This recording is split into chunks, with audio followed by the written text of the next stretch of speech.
Salam, मेरे प्यारे listeners. Welcome to your channel Heaven Rights. Today we are here with the episode number 2 of novel तेरी दीवानी by Zenia Sharjeel.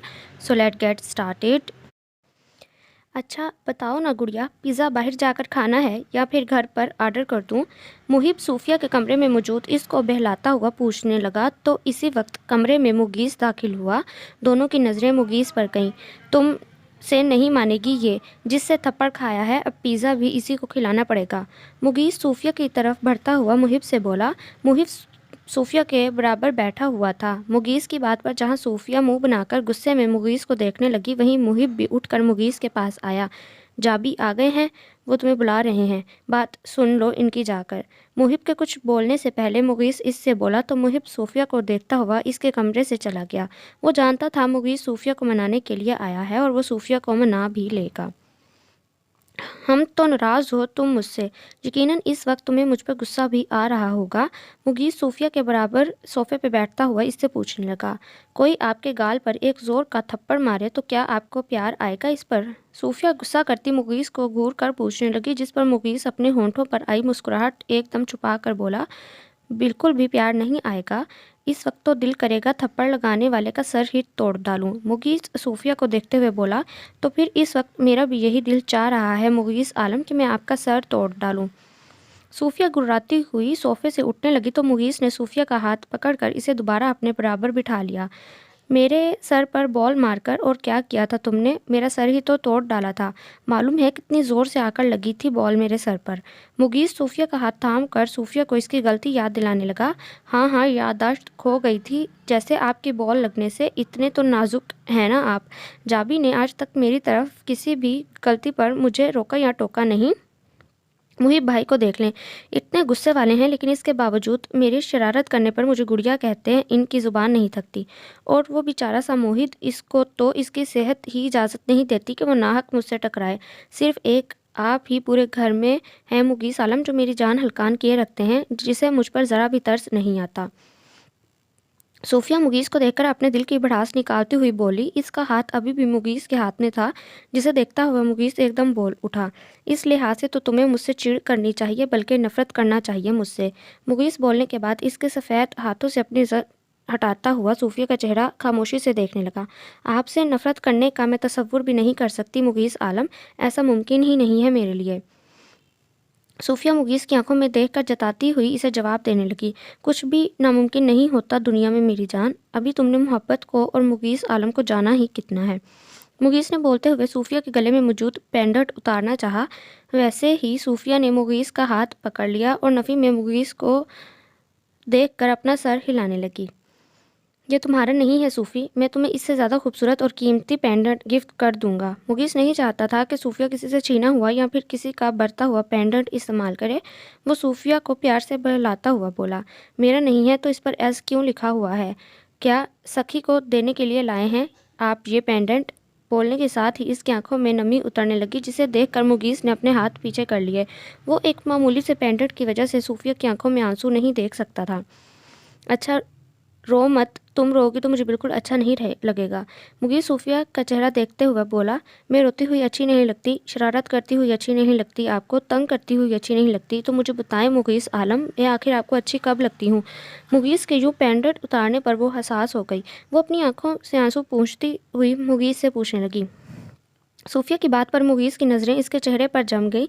एक पल के लिए मुगीस का दिल चाहा कि वो इसे अपनी बाहों में लेकर सच सच बता दे कि वो इसे कितनी अच्छी लगने लगी है। इसकी नज़रों का जाविया और देखने का अंदाज़ अब कैसे बदलता जा रहा है, किस तरह से इसका दिल आहिस्ता आहिस्ता इसे दगा दे रहा है। कभी कभार कैसे इसका दिल बुरी तरह मचल उठता था कि वो अपने अंदर ये तब्दीली महसूस करके कभी कभी खुद भी बेचैन हो जाता है। मुगीस का दिल चाहा कि वो अपने दिल के सारे राजो न्याज इस पर जाहिर कर दे। कहाँ खो गए? सूफिया इसके चेहरे के आगे चुटकी बजाती हुई बोली। चलो बाहर चलते हैं, मोहित भी बोल रहा था, सो इसको भी बुला लो, मैं तुम दोनों का कार में वेट कर रहा हूँ। मुगीस इसकी बात को नज़रअंदाज करता हुआ खुद ही प्रोग्राम बनाता हुआ बोला, मगर इस पर मुगीस का मोबाइल बजने लगा। हाँ नादिर बोलो, क्या शारिफ भी वहाँ पहुँच चुका है? मेरा थोड़ा मुश्किल लग रहा है यार आज का प्रोग्राम। ओ ये तो सिचुएशन, चलो फिर मैं आता हूँ। मुगीस अपने मोबाइल पर नादिर की बात सुनकर इसकी तरफ मुतवज्जा हो चुका था। वो सूफिया को नज़रअंदाज करता हुआ सोफे से उठने लगा, तभी सूफिया ने इसका हाथ पकड़ लिया। नादिर, ऐसा है, ये प्रोग्राम कल पर रख लेते हैं यार, आज मैं वाकई मसरूफ़ हूँ। सूफिया ने मुगीस का हाथ पकड़कर इसे बोला तो कुछ नहीं था, मगर वो जिन शिकवा भरी नज़रों से मुगीस को देख रही थी, मुगीस को इसे नज़रअंदाज करके जाना और अच्छा ना लगा तो नादिर को मना करने लगा, जिस पर सूफिया के चेहरे को मुस्कुराहट ने घेरे में लिया। मुगीस इसे बाहर आने का इशारा करके खुद इसके कमरे में से निकल गया। तुम दोनों का वापस घर जाने का इरादा है या मैं खुद अकेला चला जाऊँ? वो काफ़ी देर तक सूफिया और मोहित के साथ शॉपिंग प्लाजा में मौजूद था। वो दोनों ही मुगीस की जेब काफ़ी हद तक शॉपिंग करके हल्की कर चुके थे। अब दोनों फूड कोर्ट में मौजूद थे। मुगीस घड़ी में टाइम देखता हुआ इन दोनों से पूछने लगा, भाई अभी तो सिर्फ 11 बजे हैं, असल इंजॉयमेंट तो अभी बाकी है जो हम सनी प्लेक्स में मूवी देख कर करेंगे। मोहित एक्साइटेड होकर मुगीस से बोला। मोहित का प्रोग्राम सुनकर मुगीस इसे घूरने लगा। तुम्हारी कमज़ोर सेहत तुम्हें इतनी ही इंजॉयमेंट करने की इजाज़त देती है जितना तुम कर चुके हो। शराफत से दोनों उठ जाओ। मुगीस खुद भी कॉफ़ी का कप पीछे करके कुर्सी से उठा और इन दोनों को आंख दिखाकर रौबदार लहजे में कहा तो सूफिया और मोहित को वाकई शराफत से उठना पड़ा। मुझे तो तुम्हारे मुस्तकबिल की अभी से फ़िक्र हो रही है लड़की, कुछ होश के नाखून लो। कैसे ये एंग्री मैन हम दो मासूमों को अपनी आंखों से डराता है। मुझे नहीं लगता इनमें प्यार प्यार करने के जरासीम मौजूद हैं। सोच लो बाद में ये तुम्हारा गुस्से में क्या हाल करेंगे। मुगीस इन दोनों से आगे चल रहा था, तब ही मोहित सूफिया के साथ चलता हुआ आहिस्ता आवाज़ में सरगोशी करने लगा। एक बार इस एंग्री मैन को मुकम्मल तौर पर मेरा होने दो, प्यार करना भी आ जाएगा मौसूफ को, और तुम्हें भी मालूम हो जाएगा कि कौन किस को बाद में अपनी आंखों से डराएगा। सूफिया मोहित से भी ज़्यादा हल्की आवाज़ में इससे बोली ताकि मुगीस तक आवाज़ न जाए। मुगीस इन दोनों की बातों से अनजान आगे चल रहा था, तब इसकी नज़र अपनी तरफ आते नादिर और शारिफ पर पड़ी, जिसकी वजह से मुगीस को रुकना पड़ा। मुगीस को रुकता देखकर मोहित और सूफिया भी रुक गए। ओ तो ये मसरूफियत है तुम्हारी, वैसे काफ़ी दिलचस्प मसरूफियत है। नादिर मुगीस के करीब आता हुआ सूफिया को देखकर बोला। नादिर की बात सुनकर मुगीस के चेहरे के तासुरात एकदम पथरीले हो गए। जाओ तुम दोनों अपनी गाड़ी में जाकर बैठो। मुगीस मोहित को गाड़ी की चाबी पकड़ाता हुआ बोला। दोस्ती में बेतकल्फ़ी में एक हद तक बर्दाश्त करता हूँ, ये बात तुम दोनों अपने जहन में महफूज कर लो, क्योंकि ये बात मैं दोबारा नहीं बताऊँगा। मोहित और सूफिया के जाने के बाद मुगीस नादिर और शारिफ को देखकर खासे जताने वाले अंदाज में बोला। कूल हो जाओ यार, इसने कौन सा तेरी सिस्टर को कुछ बोल दिया है। शारिफ मुगीस के माथे की तेवरी देखकर बोला। तो दोनों ही जानते थे कि मुगीस के सिर्फ 2 भाई हैं और इनकी कोई बहन नहीं। ये लड़की कोई गैर नहीं है, मेरी फैमिली का हिस्सा है और मैं अपनी फैमिली के एक एक फ़र्द के लिए बेहद हसास हूँ। तुम दोनों की बात हमेशा याद रखना। मुगीस इन दोनों को देखकर बोलता हुआ वहाँ से चला गया। वैसे आइटम बुरा नहीं है, हसास होना तो बनता है बॉस। नादिर आंख मारता हुआ शारिफ से बोला, तो वो दोनों एक दूसरे को देखकर कमीनगी से हंसने लगे। सखी नई मुलाजमत थी जो चंबेली के बाद आलिम हाउस में कल से काम के लिए रखी गई थी। इसके हाथ की बदमज़ा चाय पीकर मुहिब का सुबह ही मूड ख़राब हो चुका था। आज ऑफिस के लिए इसका देर से निकलना हुआ। सिग्नल के आते ही गाड़ी रुकने पर इसकी नज़र अपने बराबर की गाड़ी पर पड़ गई, जो इसी के ऑफिस के वर्कर की थी। मगर जो बात मुहिब को नागवार गुजरी वो इस गाड़ी में बैठी हुई लड़की थी। मुहिब इस लड़की को अच्छी तरह पहचान चुका था, वो अलवी की बीवी थी। मुहिब ने इसको 2 से 3 मरतबा अलवी के साथ अपनी कॉलोनी के घर में आते जाते देखा था, लेकिन इस वक्त वो अलवी के बजाय शहाब की गाड़ी में मौजूद थी। बेतकल्लुफ़ अंदाज में शहाब के कंधे पर सर रखे वो मुस्कुरा कर शहाब से बातें कर रही थी। इन दोनों को एक दूसरे में मगन देखकर मुहिब का सोच का रुख कहीं बहुत साल पीछे चला गया। बकवास बंद करो अपनी जलील औरत, क्या मैं तुम्हें नहीं जानता? अपनी माँ और फराज की बेटी का बहाना बनाकर तुम फराज के साथ गुलछर्रे उड़ा रही होती हो। तुम्हें इस बात से गर्ज नहीं है कि कल रात से मुहिब को बुखार है या मुगीस के स्कूल से कंप्लेन की कॉल्स आई हैं, जिस पर तुमने अपने कान भी नहीं धरे कि वो स्कूल में जाकर पढ़ता है या दूसरे बच्चों से लड़ता है। तुम्हें तो रंग रलियां मनाने से फुर्सत नहीं है। पुरानी यादों की जंग एकदम दिमाग में छिड़ चुकी थी, जिससे इसका मूड खराब हो चुका था। वो तल्ख यादों और अलवी की बीवी पर लानत भेजता हुआ ऑफिस पहुंचा, जहां इसे ऑफिस में मौजूद अलवी दिखा। अलवी को देखकर मुहिब को इससे हमदर्दी महसूस होने लगी। अपनी बीवी और 4 साला बेटी के साथ जब वो इसे देखता तो बज़ाहिर एक खुशहाल फैमिली का गुमान होता, मगर वो बेचारा लाइलम था कि इसके पीछे इसकी बीवी इसके ऑफिस कोलीग के साथ मुहिब सर झटकता हुआ अपने कमरे में जाने लगा। सीट पर बैठे रिजवान साहब को देखकर मुहिब ने इशारे से रूम में आने का बोला। रिजवान साहब मुहिब के साथ ही इसके कमरे में चल दिए। हैंड फ्री कानों में लगाए, दोनों पैरों को जूते से आज़ाद करके टेबल पर रखे हुए वो बबल चबाती कुर्सी पर टेक लगाए सुकून से आंखें बंद किए बैठी थी। आधे से ज़्यादा तो दुपट्टा इसका फर्श पर झूल रहा था, जिसकी मेहरमा को परवाह नहीं थी। खुशी इसको इस बात की थी कि आज इसका बॉस ऑफिस नहीं आया था। इसी खुशी में वो थोड़ी देर पहले ही इसने पियून से अपने लिए समोसे भी मंगवाए थे, मगर सिर्फ चटनी के साथ। केचप का इस्तेमाल वो अच्छी खासी डर चुकी थी सो नहीं करती थी। दरवाज़ा खोलने पर मुहिब जैसे ही ऑफिस के कमरे में दाखिल हुआ, मेहरमा को देखकर इसका पहले से ख़राब मूड मज़ीद ख़राब हुआ। मेहरमा को खबर भी नहीं थी कि दरवाजे पर खड़ा मुहिब इसको नापसंदीदा निगाहों से देख रहा है। मुहिब ने अपने साथ खड़े रिजवान साहब पर नज़र डाली, जो मेहरमा को बबल का गुब्बारा फैलाते हुए अपनी हंसी को रुकने के बाद मुहिब को देख रहे थे। मुहिब ने इन्हें वापस जाने का इशारा किया और चलता हुआ अपनी कुर्सी पर आकर बैठा, मगर आंखें बंद होने की वजह से और कानों में हैंड फ्री लगे होने की वजह से मेहरमा को खबर नहीं हो सकी कि मुहिब कुर्सी से टेक लगाए बैठा मेहरमा को ही देख रहा है। इसका दिल चाहा कि वो मेहरमा की इसी अंदाज में वीडियो बनाकर जिब्रान के नंबर पर भेज दे, लेकिन किसी लड़की की यूँ चोरी छुपे वीडियो बनाना इसकी तरबियत को जेब नहीं देता था।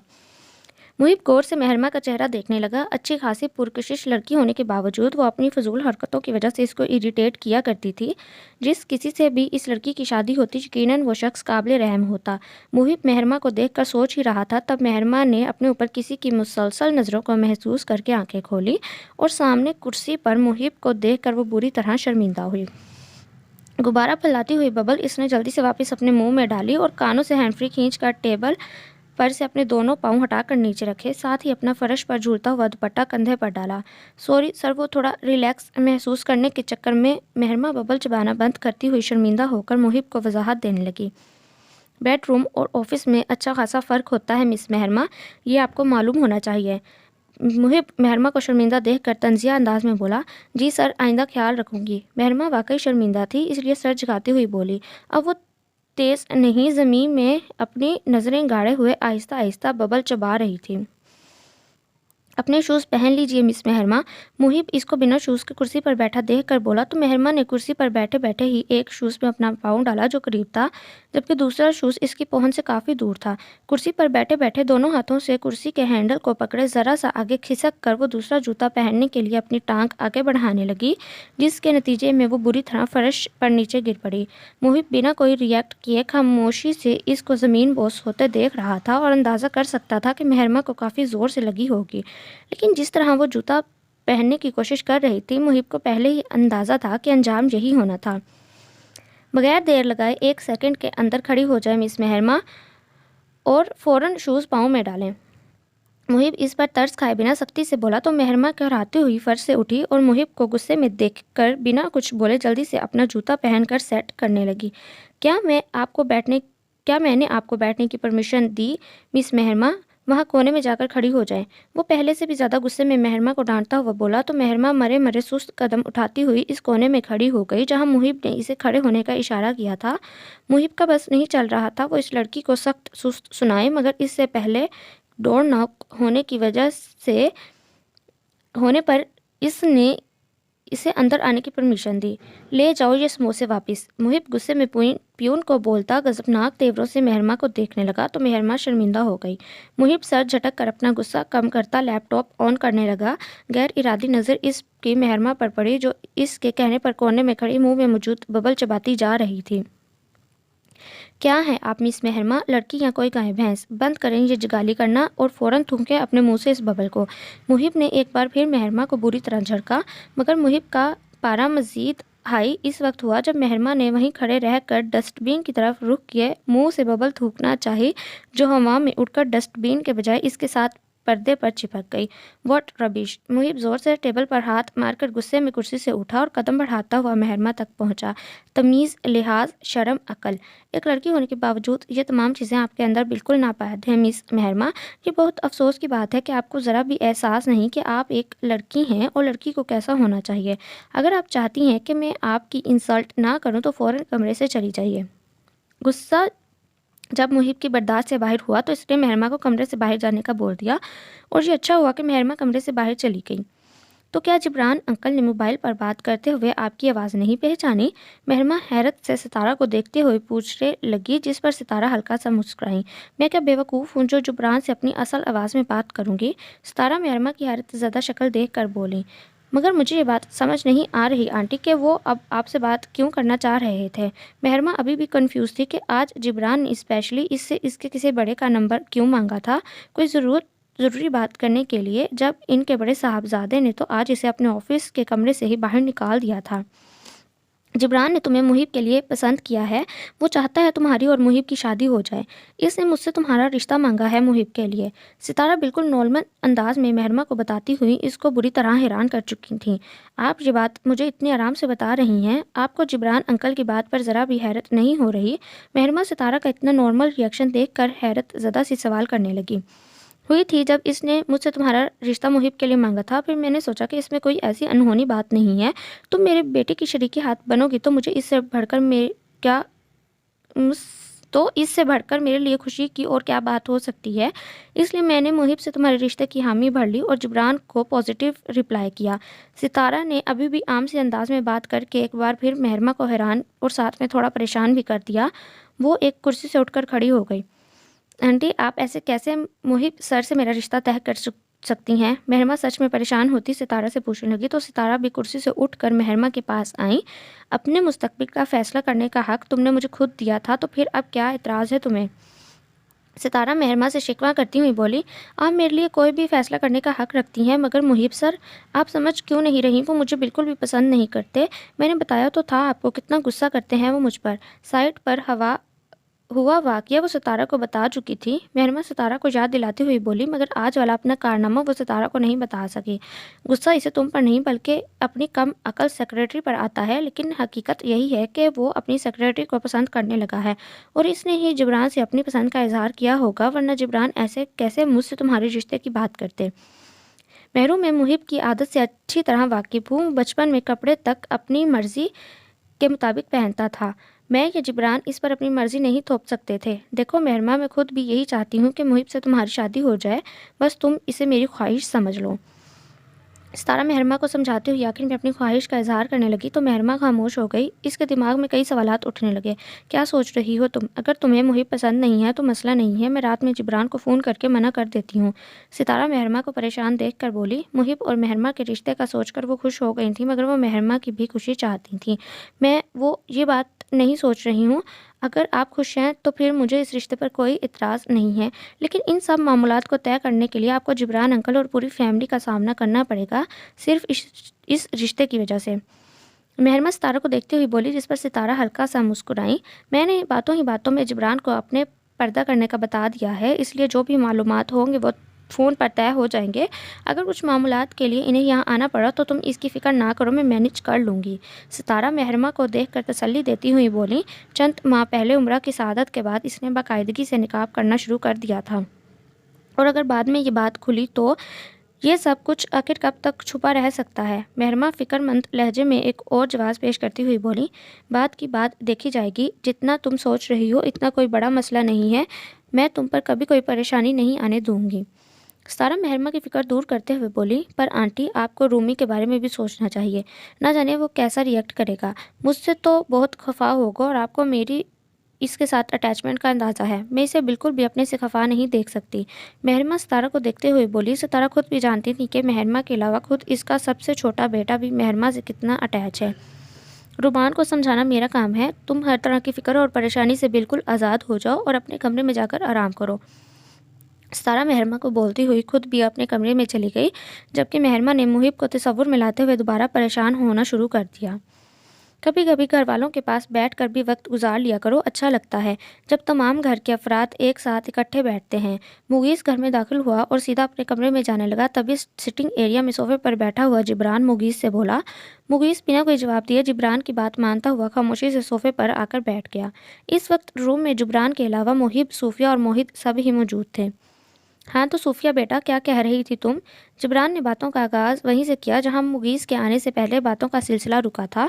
देखे नजाबी, ये मोहित कितना बदतमीज़ है। कल के फंक्शन में मेरे साथ चलने के लिए मान ही नहीं रहा, जबकि समारा मुझसे ज़्यादा इसकी अच्छी दोस्त है। ये फिर भी इसकी इंगेजमेंट पार्टी में मेरे साथ जाने के लिए तैयार नहीं।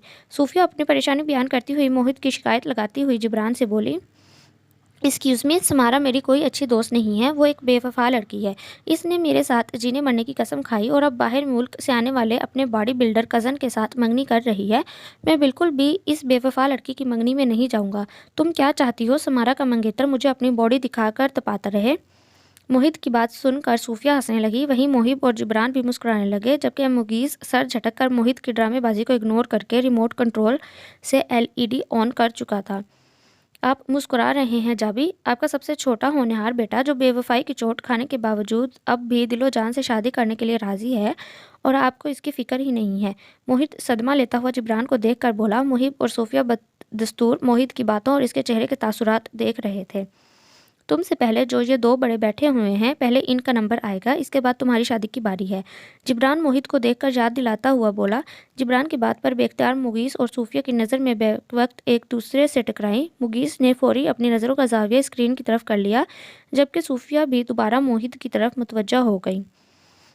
ये दोनों मौसूफ तो किसी काम के नहीं है जाबी, मेरा मतलब आप भी इन दोनों की शादियों की बात कर रहे हैं जिन्हें शादी के नाम से कोई दिलचस्पी नहीं, और जो शादी करना चाह रहा है इस बेचारे की कोई सुनता नहीं। मोहित के बोलने पर मोहिब ने इसे मसनूई अंदाज में डांटा। तुम्हारी सेहत तुम्हें शादी जैसी भारी जिम्मेदारी उठाने की इजाज़त नहीं देती, जो तुम बेशर्मों की तरह अपनी शादी के लिए रोए जा रहे हो। शराफत से पहले अपनी पढ़ाई पर ध्यान दो। और गुड़िया, मैं कल तुम्हें तुम्हारी फ्रेंड की एंगेजमेंट पार्टी में छोड़ आऊँगा, तुम इसको बेवफाई का गम मनाने दो। मुहिब ने मोहित को डांटने के साथ सूफिया का भी मसला हल किया, जिस पर वो खिल उठी, मगर मुगीस के चेहरे के तासुरात देखकर सूफिया की मुस्कुराहट थम गई। यकीनन इसे सूफिया का समारा की एंगेजमेंट में जाना अच्छा नहीं लगा था। अब जबकि शादी का मौजू चल निकला है तो क्यों न आज फिर सबसे पहले बड़े से शुरुआत कर ली जाए। तो फिर क्या सोचा है तुमने अपनी शादी के मुतालिक? जिब्रान मुहिब को देखता हुआ बोला तो सब मुहिब के जानिब देखने लगे, जबकि मुहिब वही पुराने अंदाज में मुस्कुराता हुआ बोलने लगा। ये इस वक्त कौन सा टॉपिक लेकर बैठ गए हैं आप जाबी? सब ही मोहिब से इस पुराने जवाब की तवक्को कर रहे थे, इसलिए सभी मुस्कुराने लगे। टॉपिक वॉपिक की बात छोड़ो, अगले 10 साल के बाद भी मुझे तुमसे इसी जवाब की तवक्को है। तुम सिर्फ ये बताओ, क्या तुम्हें कोई लड़की पसंद है? अगर पसंद है तो फिर मुझे इसका नाम बताओ, वरना फिर इसके लिए हामी भर लो जो मैंने तुम्हारे लिए पसंद की है। जिब्रान मुहिब के जवाब को इग्नोर करके मुहिब से इसकी पसंद के बारे में पूछने लगा और अपना इरादा भी इस पर जाहिर करने लगा। मुगीस टीवी का वॉल्यूम हल्का करके इनकी तरफ मुतवज्जा हुआ, क्योंकि जिब्रान के अंदाज से लग रहा था कि आज वो कुछ ना कुछ करने की टान बैठा है। जाबी, आप जानते तो हैं मेरी आदत को। मुगीस की तरह मैं भी लड़कियों से ज़रा फासले पर रहता हूँ, इसलिए जो भी आपको पसंद होगी वो मुझे दिल से कबूल होगी। आज इसे फरार होने का कोई राह नज़र नहीं आई तो सादतमंदी से जिब्रान को बोला, मगर ये सच भी था, कोई ख़ास लड़की इसके जहन पर नक्श नहीं थी जिसका वो जिब्रान के सामने नाम लेता। और यूं भी बचपन वाली अपनी मर्ज़ी करने की आदत इसकी बचपन गुजारने के साथ ही ख़त्म हो चुकी थी। ठीक है, तो मेहरमा है मेरी पसंद। वो बच्ची मुझे पहले दिन से तुम्हारे लिए पसंद आ गई थी, तभी मैंने सोच लिया था कि इसे तुम्हारी दुल्हन बनाकर आलम हाउस में ले आऊँगा। नहायत सीधी और शरीफ बच्ची है, इसकी आदत और नेचर तो तुम देख ही चुके होगे, और मैं इसकी आंटी से भी रिश्ते की बात तय कर चुका हूँ। उम्मीद है तुम्हें एतराज़ नहीं होगा। जिब्रान ने खाली मुहिब के ऊपर नज़र नहीं बल्कि कमरे में मौजूद तमाम अफराद के सर पर बम फोड़ा था। सबको हैरत इस बात से हुई कि जिब्रान मुहिब का रिश्ता तय भी कर चुका है, जबकि मेहरमा का नाम सुनकर मुहिब को अपने आसपास धमाकों की आवाज़ें आने लगी। मिस मेहरमा वही है ना जिसे आपने चंद दिनों पहले पर्सनल सेक्रेटरी रखा था हमारी कंपनी में? वेरी नाइस जाबी, मान गए आपकी चॉइस को। वो लड़की काफ़ी सूट करेगी मोहिब को। सबसे पहले मुगीस ने बातों में हिस्सा लिया। महीने भर पहले जब इत्तेफाक से इसका ऑफिस जाना हुआ था तब इसने मेहरमा को देखा था। दिखने में वो अच्छी खासी लड़की थी, लेकिन मुहिब इससे काफ़ी खाइफ नज़र आ रहा था और सर खपाने वाले अंदाज में गुफ्तगू कर रहा था, क्योंकि मेहरमा अपनी कम अकली की वजह से मुहिब के लैपटॉप का सारा सिस्टम हैंग कर चुकी थी। मुगीस की बात पर मुहिब मुगीस को देखने लगा। इसे समझ नहीं आया कि वो जिब्रान की चॉइस की तारीफ कर रहा है या फिर तंज, क्योंकि वो अपनी बात कहकर मुस्कुराता हुआ दोबारा एलईडी की स्क्रीन की तरफ मुतवज्जा हो चुका था।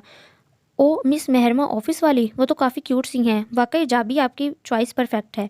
मोहित जिब्रान को देखकर खुशदिली से बोला। इसके चेहरे के तासुरात बता रहे थे वो जिब्रान की चॉइस पर खुश है, यानी पूरे घर ने मेहरमा को भाभी मेहरमा भाभी को देखा हुआ है और नहीं देखा तो सिर्फ मैंने। मैं कुछ नहीं जानती, मुझे अभी के अभी मुहिब भाई की दुल्हन को देखना है और बस देखना है, मैंने बोल दिया। सूफिया बुरा बनाती हुई बोली। इसके अंदाज से लग रहा था कि वो मेहरमा को दिल से मुहिब की बीवी एक्सपेक्ट कर चुकी है। जल्दी चलेंगे इन लोगों की तरफ, फिर तुम अपने होने वाली भाभी को देख लेना। जिब्रान मुस्कुराता हुआ सूफिया से बोला, फिर खामोश बैठे मुहिब को देखने लगा। तुम क्यों खामोश हो गए हो, कुछ बोलोगे नहीं?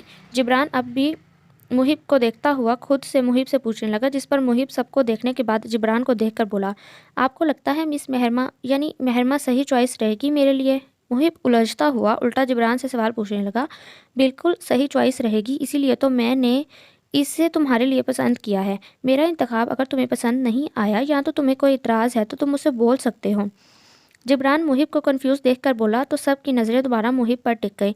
मुहिब भी सबको देखता हुआ जिब्रान से बोला, आपने मेरे लिए पसंद किया है तो कुछ सोच कर ही किया होगा। सभी खुश हैं तो फिर मुझे क्या एतराज़ हो सकता है? मुहिब बोलने के साथ ही सोफे से उठा और अपने कमरे में चला गया। बेचारा मशरकी बच्चा शर्मा गया अपने रिश्ते की बात पर। मुगीस संजीदगी से आहिस्ता आवाज़ में बोला। इसकी बात पर मोहित और सूफिया के दांत निकलने लगे, जबकि जिब्रान मुस्कुराता हुआ अपने मोबाइल की कॉल रिसीव करता कमरे से बाहर निकल गया। यूँ मुहिब भाई की हालत पर मज़े लेने की ज़रूरत नहीं है, अगला नंबर आपका ही है। मोहित मुगीस को देखता हुआ बोला, जिस पर मुगीस घूर कर मोहित को देखने लगा, जबकि सूफिया की बाँछें मज़ीद खिल गईं। तुम्हारी ज़ुबान आज कुछ ज़्यादा ही नहीं चल रही, अपनी स्टडीज़ पर ध्यान दो। और तुम्हें भी दांत निकालने की ज़रूरत नहीं है, किसी दोस्त की इंगेजमेंट पार्टी में नहीं जा रही हो तुम, सुना तुमने?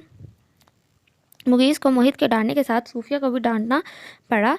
अरे मिस्टर एटीट्यूड, ये अपना हुक्म मुझ पर शादी के बाद चलाइएगा, फिलहाल तो मैं इससे पहले आपकी रोप में आने वाली बिल्कुल नहीं।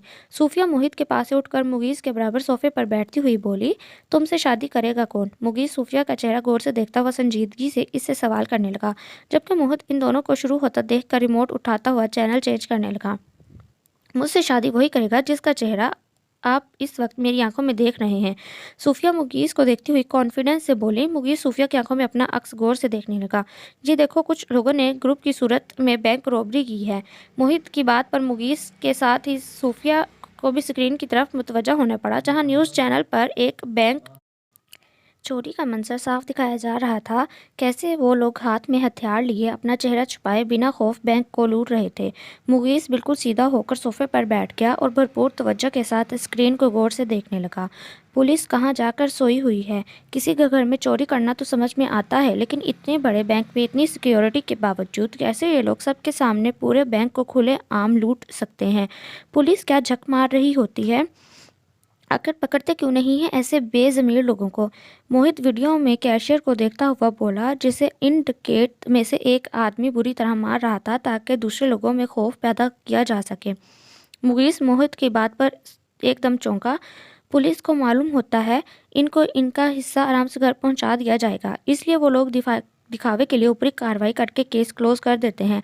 बैंक रॉबरी जहां पर इतने सारे लोग मौजूद हों, मुकम्मल प्लानिंग के साथ ही की जाती है। पुलिस के साथ साथ बैंक के दूसरे अफराद भी इन लोगों के साथ मुलविस होते हैं। मुगीस सोफे से टेक लगाए आराम से बैठा हुआ स्क्रीन की तरफ नजरें जुमाए मोहित की बात का जवाब देने लगा। यानी कोई भी अपने पेशे से ईमानदार नहीं होता। इस तरह बेईमानी करके कमाया हुआ पैसा ये लोग कितने दिनों तक चला सकते हैं? ऐसे लोगों को हराम का पैसा कभी भी रास नहीं आता, ना ही ये पैसा इन तमाम लोगों को सुख दे सकता है। सूफिया भी बातों में हिस्सा लेते हुए बोली, जिस पर मुगीस अजीब से अंदाज में मुस्कुराया। कहने की बातें हैं ये सब कुछ ही रास आ जाता है। मुगीस सूफिया की बात को अहमियत ना देता हुआ बोला तो सूफिया अपना रुख मुगीस की तरफ करते हुए बोली, आपको जाबी के वो दोस्त याद नहीं, अंसर अंकल जो कस्टम में होते थे? कितना बड़ा गबन किया था उन्होंने, जिसकी वजह से इनको जेल हुई थी। इनका एक बेटा एक्सीडेंट में मारा गया और दूसरा बेटा अस्पताल में किसी बीमारी की नज़र हो गया। फराड से कमाया हुआ पैसा बचा ना पाया इनको, या फिर दोनों बच्चों को मुफ्त की बदनामी अलग हुई। ऐसे कमाया हुआ पैसा फिर ऐसे ही निकलता है।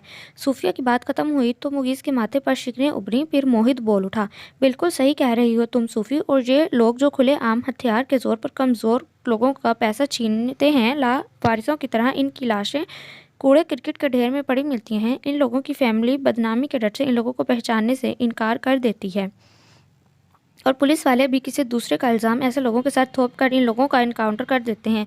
यही ऐसे लोगों का अंजाम होता है, हराम मौत मरना। मोहित खुद भी जज्बाती होकर बोला तो मुकेश खामोशी से मोहित को देखकर सोफे से उठा और कमरे से बाहर चला गया। भाई को क्या हो गया अचानक? मोहित मुकेश को रूम में जाता हुआ देखकर हैरत से सूफिया से पूछने लगा। मालूम नहीं तुम्हें मुकेश आलम की तबीयत का? कब इन्हें कोई बात बुरी लग जाए ये तो पता नहीं चलता। सूफिया बोलती हुई खुद भी सोने के लिए अपने कमरे में जाने के लिए उठी। थोड़ी देर पहले ही मुहिब ऑफिस आया था। मेहरमा के खाली चेयर को देखकर वो मेहरमा के बारे में सोचने लगा। कल रात जिब्रान के मुंह से रिश्ते के बारे में सुनकर वो मुस्तकिल मेहरमा को ही सोचे जा रहा था। इस लड़की को इसके बाप को क्या पसंद आया था जो इसके लिए उसे पसंद किया था? वो जिब्रान की बात पर सबके सामने क्या एतराज़ करता, इसलिए खामोशी से उठकर अपने कमरे में चला गया। मगर इस वक्त तो थोड़ा नहीं बहुत ज़्यादा कंफ्यूज था। इसे समझ नहीं आ रहा था मेहरमा को लेकर वो किस तरह का रद्द अमल जाहिर करें। बेशक वो खुश लड़की थी मगर एक साथ ज़िंदगी गुजारने के लिए वो सिर्फ अच्छी शक्लो सूरत इसकी तरजीह नहीं होती थी, बल्कि वो दूसरी तरजीहात थीं जिन पर मेहरमा उतरना तो दूर तक टिक नहीं सकती थी।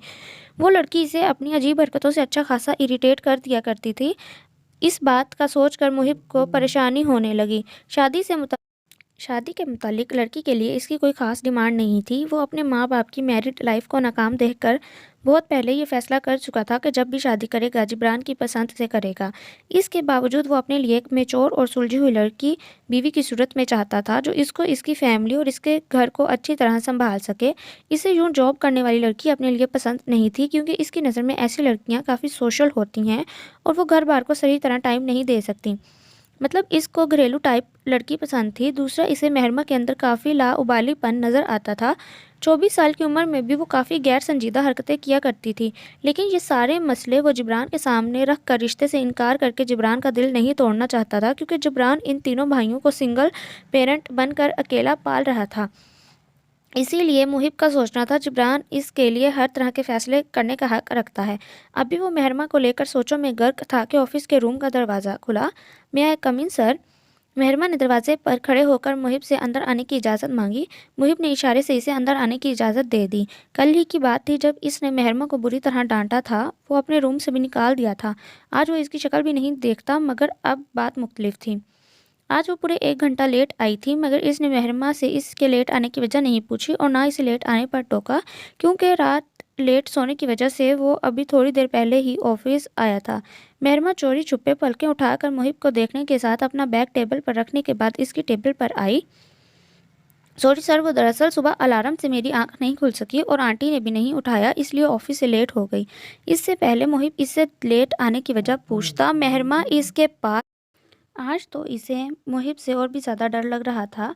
It's okay Miss Mehrama, sit down. Muhib गौर से मेहरमा का परेशान चेहरा देखकर नरम लहजे में बोला, पर सर मैं बैठूं कहाँ? वापस जाकर अपनी सीट पर या फिर यहाँ आपके सामने वाली कुर्सी पर? मेहरमा कंफ्यूज होकर पूछने लगी। मुहिब का दिल किया वो कह दे मेरे सर पर, मगर इस लड़की से कोई बात नहीं थी कि वो सच में इसके पास आकर इसके सर पर बैठने की कोशिश कर सकती थी। जी मिस मेहरमा, मैंने आपको यहीं अपने सामने कुर्सी पर बैठने के लिए कहा है। मुहिब बगैर उकताए या बेजार हुए मेहरमा से बोला तो मेहरमा हिचकिचाती हुई मुहिब के सामने बैठ गई। मुहिब खामोश नज़रों से मेहरमा को देखने लगा। वो तो मुहिब के देखने पर ही कंफ्यूज होकर टेबल को देखने लगी। मुहिब इसका एक एक अंदाज नोट कर रहा था। कभी इसका अपने हाथों की उंगलियों को मरोड़ना, तो कभी बालों के लट्टों को कान के पीछे करना, फिर अपने निचले दांतों से होंठ को काटना। जबकि दूसरी तरफ मेहरमा को मुहिब का देखना बुरी तरह कंफ्यूज कर रहा था। वो तो बिल्कुल शकूर पान वाले की तरह इसके चेहरे का मुआयना ले रहा था और मेहरमा चाह कर भी इसकी हरकत पर मुहिब को लानत नहीं भेज सकती थी, पर यह भी मुमकिन था कि वो रिश्ते के मुतालिक कोई बात करना चाहता हो। टेबल की सतह को घूरते हुए मेहरमा को एकदम ख्याल आया। मुहिब ने इसे ऐसे अपने सामने बैठने का तो बोल दिया था, मगर वो खुद सोच में पड़ गया कि वो मेहरमा से बात कैसे करे। ऐसा तो हरगिज़ नहीं था कि वो खुद भी रिश्ते वाली बात से अनजान थी। तभी मुहिब इससे पूछने लगा, आप कुछ कहना चाहती हैं मिस मेहरमा? मुहिब ने मेहरमा के तासुरात नोट करते हुए बात का आगाज़ किया। वो जो टेबल के शीशे पर अपनी उंगली फेरती हुई लकीरें बना रही थी, मुहिब की बात पर अपनी उंगली का रुख मुहिब के चेहरे के आगे करते हुए बोली, ये देखें सर, आज पियून ने कीड़ा नहीं मारा आपकी टेबल पर। ये देखें सर, आज पियून ने कपड़ा नहीं मारा आपकी टेबल पर। मेहरमा के बोलने पर मुहिब ने इसकी उंगली को देखने के बजाय बहुत अफसोस से मेहरमा को देखा। अच्छा सॉरी। मुहिब के इस तरह देखने पर मेहरमा खुद ही बोली तो मुहिब ने लंबी सांसें खींचकर मायूसी से सर हिलाते हुए पीछे कुर्सी से टेक लगा ली। मैं समझ गई सर, आप यकीनन रिश्ते वाली बात को लेकर अपसेट होंगे और चाहते होंगे मैं खुद रिश्ते से इनकार कर दूं। आप यही कहना चाहते हैं ना मुझसे? आप फिक्र ना करें सर, जैसा आप चाह रहे हैं मैं बिल्कुल वैसा ही करूँगी। आपका बीच में नाम नहीं आएगा। अब की बार मेहरमा के बोलने पर मुहिब बुरी तरह चौंका। शुक्र है मिस मेहरमा, आपने कहा, आप समझ गईं। यानी आप में सोचने समझने की सलाहियत है। खुशी हुई जानकर, लेकिन आप गलत समझी हैं। अगर मुझे इस रिश्ते से इनकार करना होता तो मैं आपका सहारा हरगिज़ नहीं लेता। लेकिन मुस्तकबिल को लेकर जो बात मुझे परेशान कर रही है वो आपकी लाउबाली तबीयत है। आपको अपने अंदर चेंजिंग्स लानी होंगी miss Mehrama. I don't know आपने मेरी बात को अंडरस्टैंड किया कि नहीं। मुहिब साहब गोई से इसके सामने गोया हुआ। किसी लड़की में नुक्स निकाल कर रिश्ते से इनकार कर देना इसकी तबीयत ने गवारा नहीं किया। जो लोग ऐसा करते हैं इनकी नज़र और सोच बहुत छोटी होती है। मगर जो बात सीधी सी थी वो बात मुहिब ने बिना हिचकिचाए मेहरमा के सामने रख दी। यानी आप एग्री हैं? मेहरमा को जैसे तवक्को नहीं थी मुहिब से इस बात की, इसलिए ओ को लंबा और बहुत अफसोस से खींचा, जिस पर मुहिब ने उलझन भरी नज़रों से इसे देखा। जानना तो वो चाहता था कि वो खुद क्या सोचती है इसके बारे में। यानी ठीक है, मैं कोशिश करूँगी आपको शिकायत का मौका नहीं दूँ। आंटी तो हर वक्त कहती हैं ज़्यादा चढ़ मत किया करो और अपनी ज़ुबान बंद रखा करो। अब शायद ऐसा ही करना पड़े। मेहरमा थोड़ा परेशान होकर बोली, क्योंकि ऐसा करना इसके लिए थोड़ा मुश्किल था। मगर क्या करती, सितारा दिन रात इसको समझाती रहती थी, इस तरह दूसरों के घर जाकर मुश्किल हो जाएगी। मुहिब को पहली बार इसकी किसी बात पर हंसी आई। आपकी आंटी यकीनन अक्लमंद खातून होगी जो आपको चढ़ करने से रोकती हैं। आप इनकी बातों पर संजीदगी से गौर किया करें। अब बहुत बातें हो गई, मेरे ख्याल में कुछ ऑफिस का काम कर लेना चाहिए। लेकिन इससे पहले प्लीज़ एक गिलास पानी दे दें तो मेहरबानी होगी आपकी। मुहिब मेहरमा से बोलता हुआ इस टॉपिक को ख़त्म करना चाहता था। Short sir. मेहरमा कुर्सी से उठकर कमरे के कोने में मौजूद डिस्पेंसर से मुहिब के लिए ग्लास में पानी निकालने लगी, जबकि मुहिब अपनी जगह से उठकर टेबल के सामने दीवार के साथ मौजूद सोफे पर आ बैठा। ये ले सर पानी। मेहरमा ने पानी का भरा गिलास मुहिब की तरफ बढ़ाया। मुहिब के ऊपर झलक पड़ा, जिससे ना सिर्फ मुहिब एकदम उठ खड़ा हुआ बल्कि मेहरमा अपनी पूरी आंखें खोलकर इसकी ड्रेस पैंट को देखने लगी, जो ऐसी जगह से गीली हो चुकी थी कि मेहरमा शर्मिंदगी से नज़रें चुराने पर मजबूर हो गई। ये क्या किया आपने? मैं पूछता हूँ, आपका दिमाग कहाँ पर था मिस मेहरमा? मुहिब ना चाहते हुए भी गुस्से में आता हुआ मेहरमा से पूछने लगा। इसकी ड्रेस पैंट पर पानी गिरा कर इस बेवकूफ़ लड़की ने ऐसी जगह से इसे गिला कर दिया था कि वो बुरी तरह तिलमिला गया। सर, मेरा ध्यान यहाँ थोड़ी था जहाँ पानी गिरा है। मेरा मतलब ये पानी कैसे गिर गया मुझे नहीं पता। लाएं, मैं आपकी पैंट ड्राई कर देती हूँ। मुहिब को गुस्सा करता देखकर मेहरमा को रोना आने लगा। ऊपर से इसकी घबराहट भी बढ़ने लगी, जिसकी वजह से वो समझ नहीं पाई कि वो क्या बोल गई। ये किस किस्म की फजूल बातें कर रही हैं आप मिस मेहरमा? मतलब मैं अपनी पैंट आपको दूं? आपका दिमाग ठिकाने पर है या नहीं? मुहिब मेहरमा की बात सुनकर इस पर मज़ीद गुस्सा करता हुआ शिद्दत से अपने मुस्तकबिल की फ़िक्र करने लगा। जाबी ने न जाने ये कैसी लड़की इसके लिए पसंद की थी, जो अपनी बेवकूफ़ाना हरकतों से न सिर्फ इसको आजिज़ कर दिया करती थी, बल्कि आज तो इस लड़की ने इसे ऐसी जगह से गीला किया जहाँ इसकी सोच भी अब तक नहीं पहुँची थी। सर, आप प्लीज़ मुझ पर इस तरह गुस्सा मत करें, वरना मुझे रोना आ जाएगा। आप जानते नहीं हैं, मैं पहले ही बहुत परेशान हूँ। मेहरमा को अपनी बेवकूफ़ाना हरकत पर रोना आने आज तो अपने बॉस की पैंट गीली करके हद ही मुका दी थी। आपको परेशान नहीं होना चाहिए मिस मेहरमा, बल्कि आपको अपनी हरकतों पर जी भर के शर्मिंदा होना चाहिए। आज आप मुझे एक बात बिल्कुल सच सच बता दें, ये सच सब जो आप मेरे साथ करती हैं क्या जानबूझकर करती हैं? क्योंकि मैं नहीं मानता कोई लड़की इस हद तक बेवकूफ़ हो सकती है। मुहिब इसे शर्मिंदा देखकर मज़ीद इस पर गुस्सा करता हुआ बोला। इससे पहले कि मेहरमा सच में रो पड़ती, ऑफिस के रूम का दरवाज़ा खोलकर मुगीस रूम में आता बोला, बिजी तो नहीं थे तुम? बोलने के साथ ही मुगीस की नज़र मुहिब की पैंट पर पड़ी तो ओ शेप का मुंह खुला रह गया और मुहिब के पास खड़ी मेहरमा को देखने लगा। नहीं नहीं मुगीस, मेरी बात सुनो। मुहिब मुगीस के फेस एक्सप्रेशन देखकर इसका जहन साफ करने के गर्ज से बोला, शायद तुम बिजी थे, मैं बहुत गलत टाइम पर रूम में आ गया हूँ। नेक्स्ट टाइम रूम लॉक कर लेना। मुगीस के तासुरात बिल्कुल संजीदा थे। वो कमरे से जाने लगा। फजूल की बकवास मत करो, मेरे सामने बैठो, यहाँ मुझे बात करनी है तुमसे। और आप यहाँ पानी का गिलास लेकर खड़ी, अब क्या मुझे पूरा शावर दिलाएंगी? जाए आप यहाँ से और ये फाइल रिजवान साहब को दे आएँ। मुहिब मुगीस को बैठने का बोलकर मेहरमा को भी ऑर्डर देता हुआ बोला। वो सर झुकाए फाइल लेकर कमरे से बाहर निकल गई। मैंने पानी इससे पीने के लिए मांगा था, मगर इसने मेरी जगह मेरी पैंट को पानी पिला दिया। मुहिब इसको देखकर वजाहत देता हुआ बोला, जिस पर मुगीज़ चाह कर भी अपनी हंसी कंट्रोल ना कर पाया। अभी सिर्फ रिश्ते की बात चली है और तुमने सफाइयाँ देनी शुरू कर दी। मुगीज़ को अभी से अपने भाई की हालत पर तरस आया।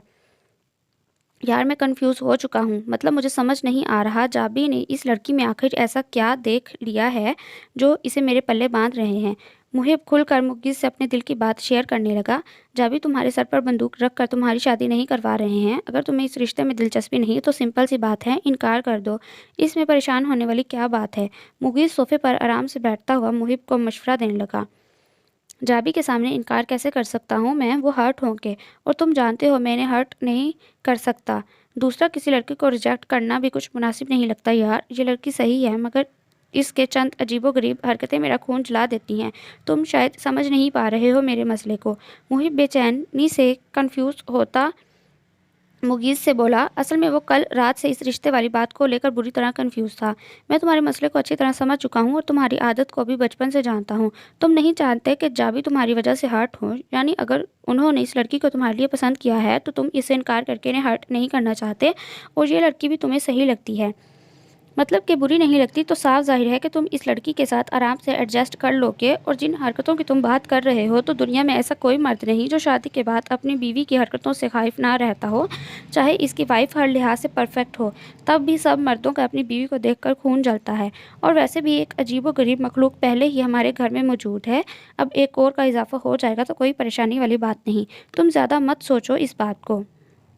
मुगीस का खुद अपना मूड भी फ्रेश था, और वो मुहिब को भी रिलैक्स होने का मशवरा देता बोला, जिसे तुम अजीबोगरीब मखलूक कह रहे हो वो आलम हाउस की लाडली है, और तुम ये जानते हो जाबी ने इसके और तुम्हारे मुतालिक क्या सोच रखा है, इसलिए हर वक्त इसके साथ सख्ती से पेश मत आया करो। मुहिब ने बातों का रुख अपनी तरफ से हटा कर मुगीस की जानिब किया तो वो बिल्कुल खामोश हो गया। वो शुरू से ही इस टॉपिक पर बात करने से कतराता था। ये बात मुहिब भी जानता था। मुगीस को खामोश देख कर मौजू बदला और बोला, ये बताओ ऑफिस कैसे आना हो गया आज तुम्हारा। मुहिब वापस अपनी चेयर पर बैठता हुआ मुगीस से बोला, जाबी को शिकवा था मेरे ऑफिस ना ज्वाइन करने पर, तो सोचा आज से प्रॉपर तरीके से ऑफिस ज्वाइन करके इनका शिकवा दूर कर देता हूँ। मुगीस सारी सोचों को अपने जहन से झटक कर मुहिब से बोला। So listener, that was the end of today's episode. Hope that you like it.